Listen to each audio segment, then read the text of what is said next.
Artemis 2, di ba? At saka yung plans ni Trump, sabi ni Trump, if not for him, baka wala nang NASA ngayon. So, magpasalamat tayo dahil sa kanya magkakaroon tayo ng biplanetary species. Balikan natin ang Pilipinas. Going back to Earth, Sir Ronald. So, this is... Earth calling Richard. Yeah, yeah. Earth calling Richard. Sir Ronald, inulit ni Ombudsman Remulla yung kanyang pangako na sinabi na sa ating mga kaibigan. Prof. Monsud mentioned that the other week dun sa Manila House Talk natin na by May, eto na, ituloy na talaga nila itong mga kaso na binibuild nila laban dun sa mga big fish, including, of course, yung former Senate President Chis Escudero, no? Na kasi tamasang kila ng tao, ano nangyari? Magme-May na, wala pa rin big fish, di ba? Although mga Diskaya, nakulong na ba yung mga Diskaya? Nasaan ba sila?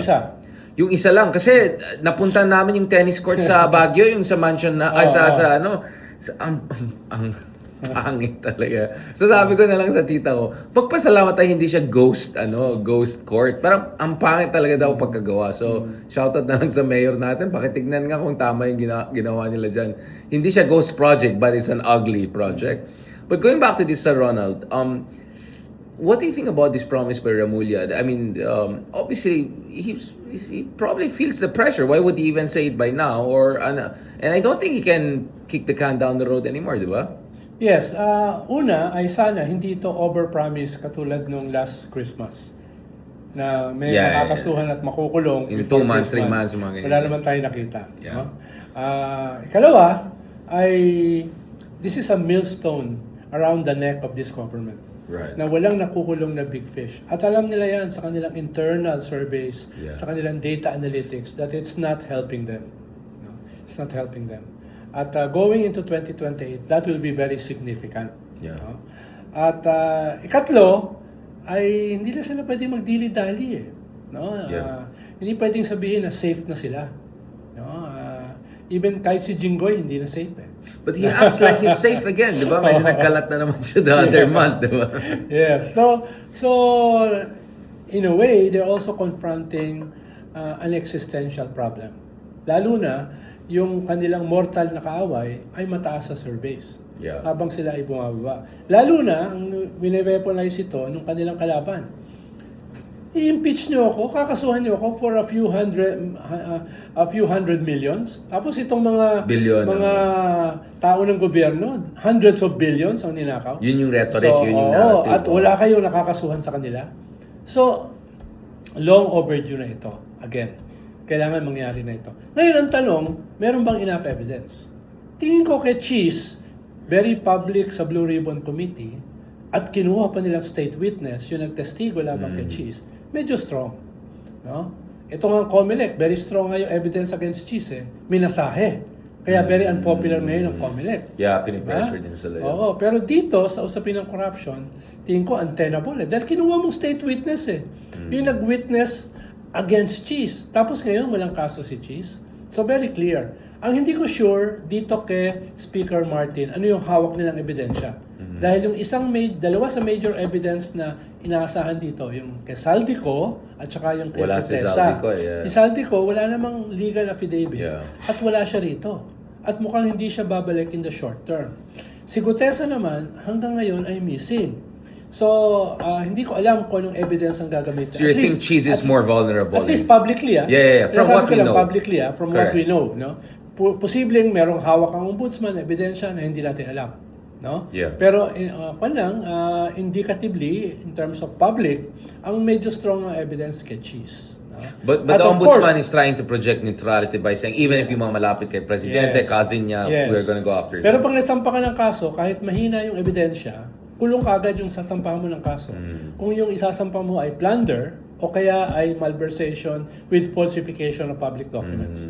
No? Kaya dun Big deal pa rin to. Big deal pa rin siya. Big deal pa rin. What about the other senators? I mean, it's not like... kung kakasuhan mo si Chis, bakit hindi yung ibang senador? Kaya, diba? Kaya... Tsaka ibang DPWH secretary dati. Yes. Yun din, siguro at least one Cabinet. cabinet secretary dapat kasuhan. And marami pang iba sa DPWH at saka mga contractors. And previous admins, DPWH. Yeah. So marami pa yung pwedeng kasuhan. Pero practically, you're killing impeachment. Can you explain how? Because the votes you need. Yes. Impeachment will happen in the House. But conviction in the Senate, from the very start, uphill na nga eh.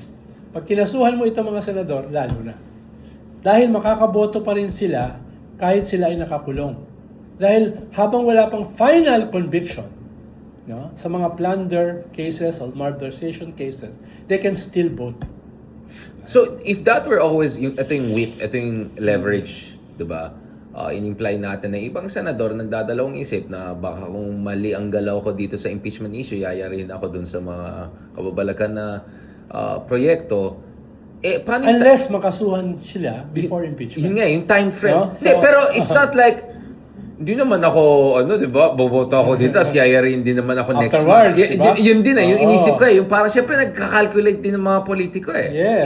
Kung ito yung game plan, paano mo ma-harmonize yung time frames? Pero parang kanya hindi mo na inabutan yun kwarta o kahon. No? So pipiliin na nila yung Nakubutan mo yan. yung kwarta na nakikita nila. Yung kahon, unsure pa yun Ibig sabihin, pag tinraten sila ngayon, baka doon pa sila ma-pressure. No? Rather Right. than yung iniisip mo na, ikakasuhan din naman ako later. Right. No? So bumoto na ako against conviction. Ngayon pala. Yes, pero pag There's a kwarta way, o kahon, oo. ito konkreto No? Ito konkreto. No? Pag ako na-convict ngayon, pasok agad ako sa Yeah. hindi na-convict, makasuhan ngayon, pasok agad ako sa preso. So mas decisive kumbaga yung factor na yan. Ibig sabihin, parehas yan imperfect choices for them. Yeah. So pipiliin nila yung less Less imperfect evil. for them. Oh. No? I mean, di ba ano yung Manukan? JT Manukan, di ba?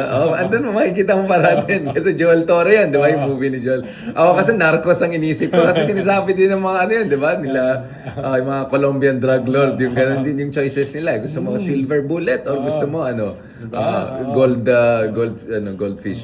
No, I mean, but going back to this Sir Ronald. So where does that leave us? I mean, kung ikaw ay isang progresibo, ikaw ay ang trillion peso march person, gusto mo na accountability, ano yung ideal situation sa in terms of timing, in terms of political possibilities? Kasi yun ang ginagawa natin dito, di ba? In an ideal world, na wala tayo doon, lahat yan sana ganito ganyan, di ba? Pero hindi tayo Norway, hindi tayo Switzerland, right? So in our world, realistically, ano yung coordinates of accountability? Feasible good scenario na pwede natin makita from itong issue ng flood control projects at saka mga corruption and then going to the Ang impeachment. hirap ng balancing act yan ng gobyerno. Yun nga, that's what I'm saying. I wouldn't Ang want hirap. to be in their situation. Kaya sinimulan sila na Sinabi mahiya ko ka sa- naman campaign. Yeah, di ba? exactly. Mahirap talaga siya. So, bumababa ang approval rating mo dahil wala kang maipakulong na big fish na ang pinanggalingan yung kampanya mo na mahiya naman kayo. Correct. Diba? Yan yung kwan. At the same time, gusto mong ma-impeach yung iyong mortal enemy dahil pag hindi mo na-impeach at nanalo sa 2028, no, ay kakalusin kayo.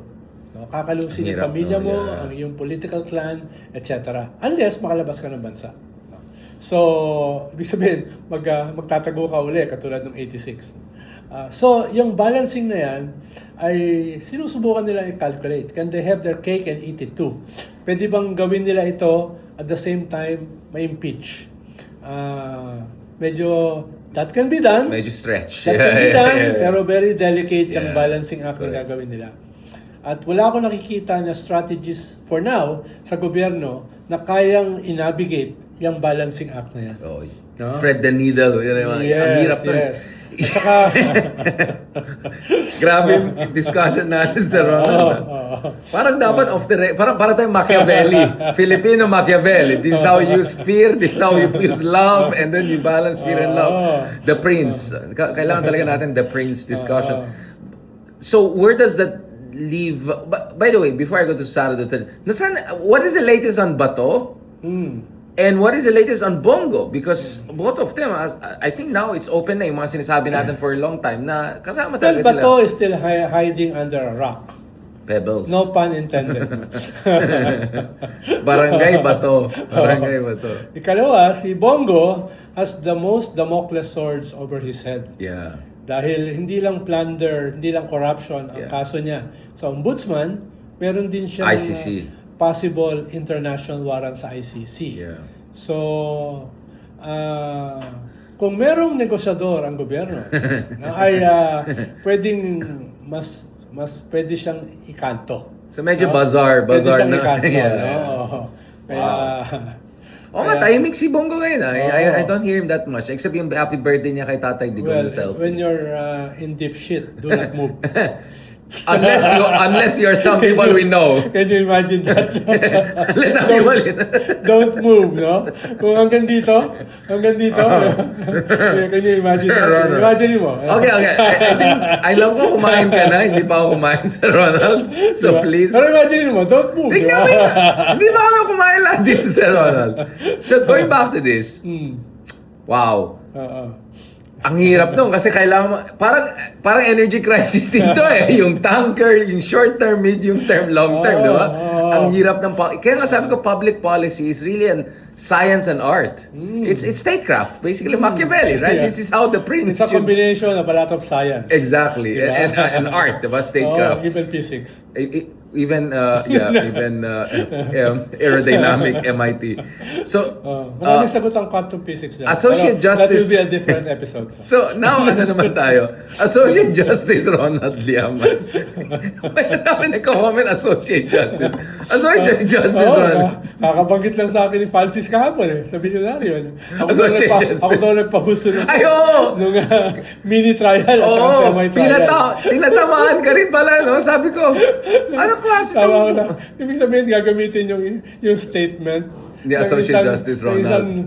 Isang non-government Non-legal anarchist no, para i-justify yung pagpatay sa impeachment formally Yun. sa Justice Committee. So, let's talk about it. That's funny. It's not funny, it's tragic na umapat tayo sa sitwasyon kung sa it takes a Ronald Kaibigan Llamas. natin si Atty. Francis, talagang diniin ako. Kasi naman binubuli mo siya.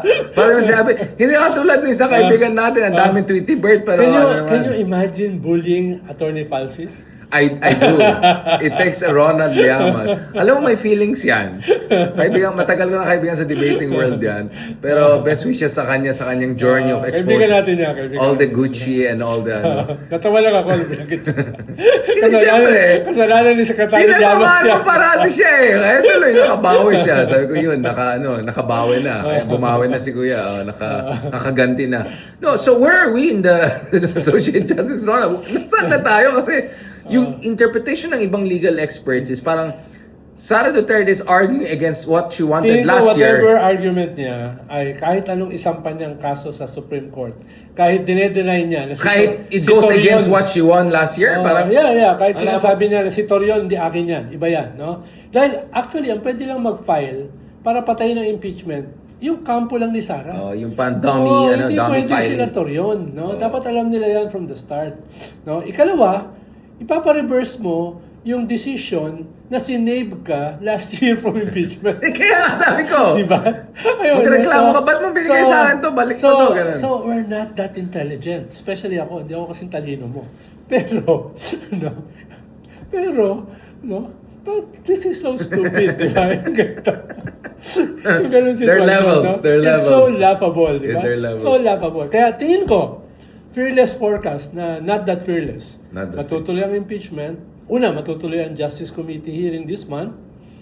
Malaki ang April. possibility na mabuksan ang kanyang bank accounts. Ito na yung nuclear Etc. option. Yeah. Yes. At by May, at most June, magbotohan na sa House, sa plenary for impeachment. In spite ng mga binibigay nilang legal and political hurdles, it will happen. Ngayon, ibang usapin sa Senado. Lalo na kung matutuloy itong mga kaso laban sa mga corrupt na mga senador.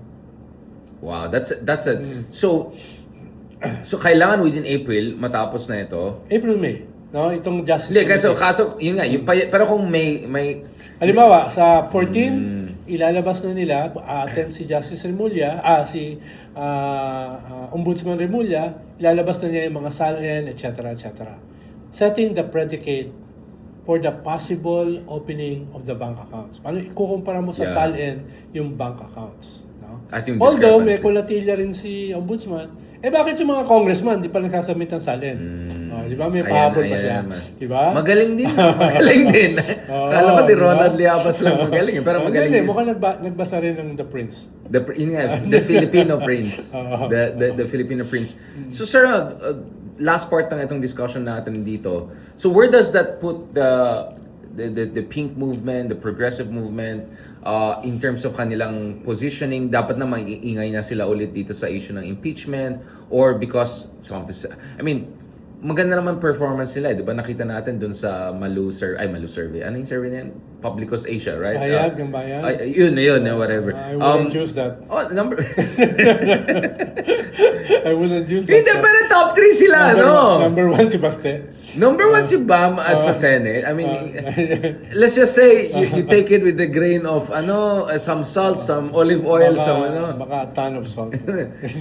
But Bam and Risa and Kiko are top 3? Hindi. Yung sinasabi ko, yung survey for 2028. Yung Ah! Ilabas sila eh. Basta ng number 1 for si Senate. Baste, oh. Well, I mean, ako, Yun ang sinasabi ko. I've given up na after seeing Trump winning again, sabi ko, anything is possible in this world. So, These surveys. ayun nga naman, sir. Sige, ibang survey. Baka bait ka. WR numero, sabi niya, umakyat na yung factional alignments ng admin to 22 Ang alam ko lang, and 17 na yung pink. Ang alam ko lang, the pink is in a good place. Dahil nagwawasakan yung dalawa. No? Yung Marcos camp at saka Duterte camp. No? Ang kaibahan lang, yung si Marcos, hindi siya kandidato sa 2028. So, he has nothing to lose. Except siguro yung endorsement power. Mas si Sara ang tatamahan. Dahil kandidato siya. Yeah. No? Kumpara sa dalawa. Pero, parehas silang nadadamage. Anti-corruption, anti-impunity, anti-dynasty, geopolitics.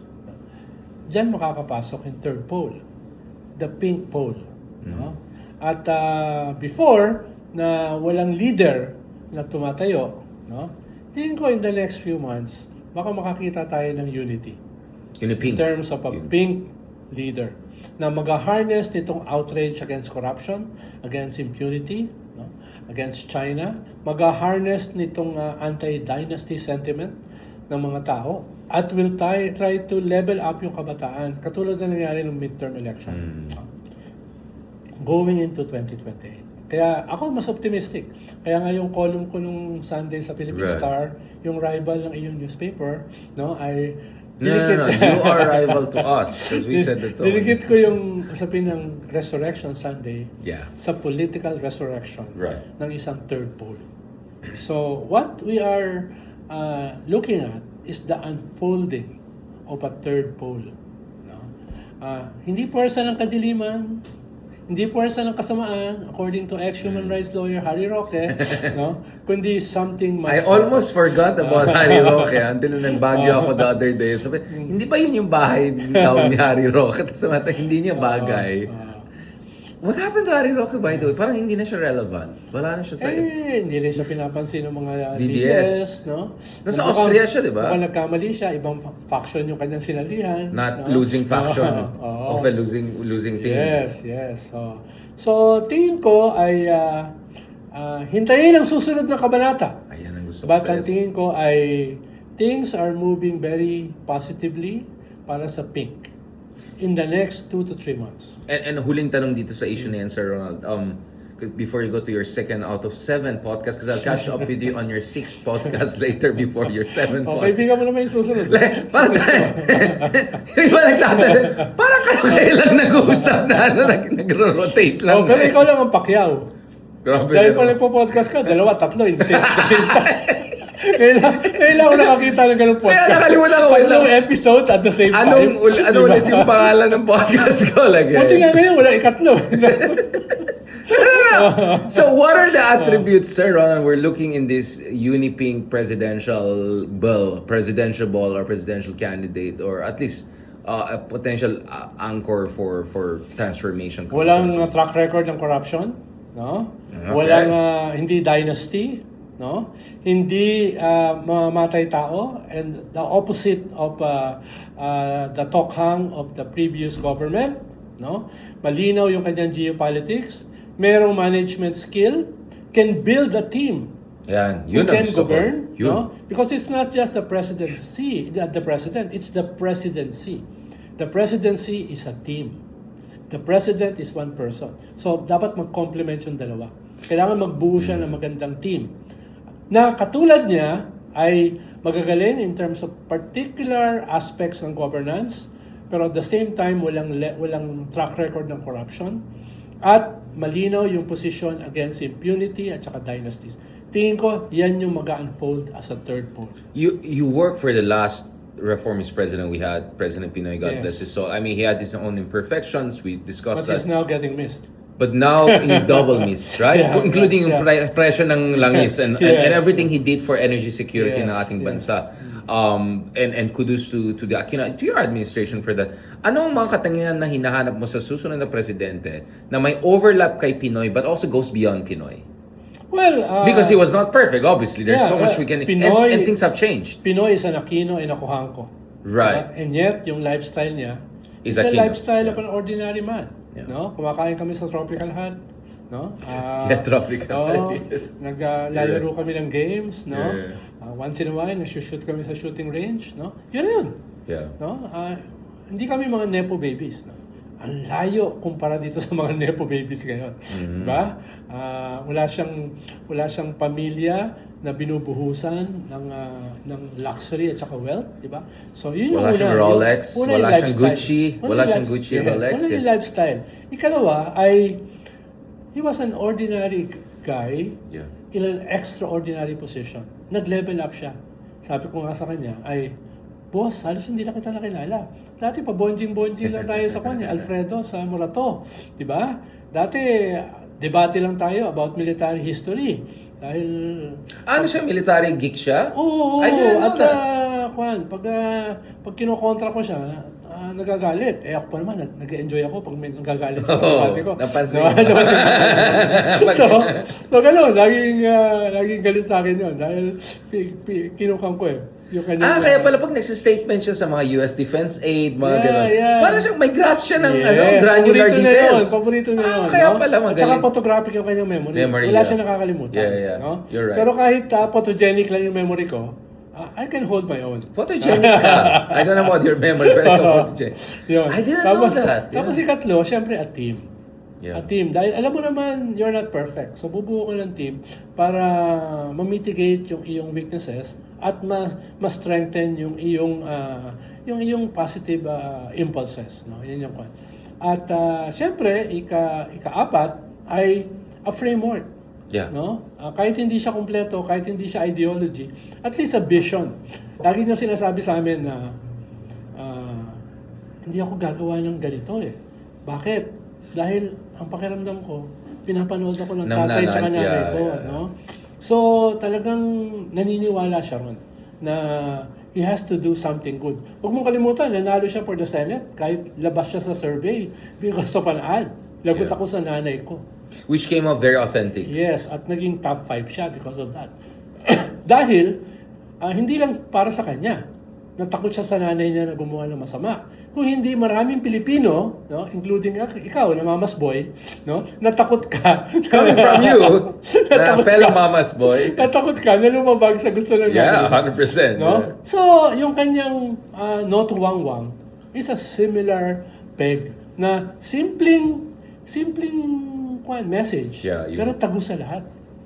At ngayon, wala pang gumagaya sa kanya na no to wang-wang.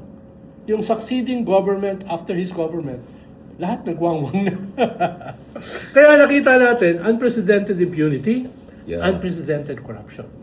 At anong dapat meron sa susunod na presidente given the different conditions compared noon and the fact that so much has happened after Pinoy that Naku, reversed democratic. Yun nga, mas yung mahirap eh. challenges, no? Mas Exactly, mahirap. mas lumala Kaya eh. kinakailangan na talaga ng isang team. Dahil wala akong nakikita on the horizon na isang leader na kayang solusyonan itong mga problema natin. But we shouldn't Pero- think that way, right? Na one man, one woman Yes, can solve all Pero mga problems. Pilipino kasi personality-centered. Eh. Yeah. So naghahanap sila ng isang one great leader. So unti-unti ay ma-realize ng mga Pilipino, it's a team. It's a presidency, not just a president. Yeah. Pero you have to start with a leader. At tingin ko, that leader is coming. That leader's coming. We'll close on that before we say something else kasi baka sisisihin na naman ako ni Sir Ron. Bakit ka why do you spill the beans? Tapos ko, literally, yung video shows you spilling the beans and then you blame me for spilling the beans. Hindi, dahil yung episode kasi natin, konti lang nanonood, siguro 13. Ayun. Yung Facebook mo, mas marami. Siguro mga 300? So, Yeah, I think mga 100,000 yata ang views nung isang video lang shorts na yan, which I thought I will post again just to honor our great leader, Ronald Llamas. Thank you very much to everyone for joining dito sa latest episode ng Pilipinas 360 Degrees. Catch us on other podcasts not long after. a safe house. Maraming salamat. Thank you very much, Sir Ronald Llamas. Thank you very much. Oo nga, no, sabi ko, ano to? Morning together, evening together. May mga nagsabi, tama na ilan.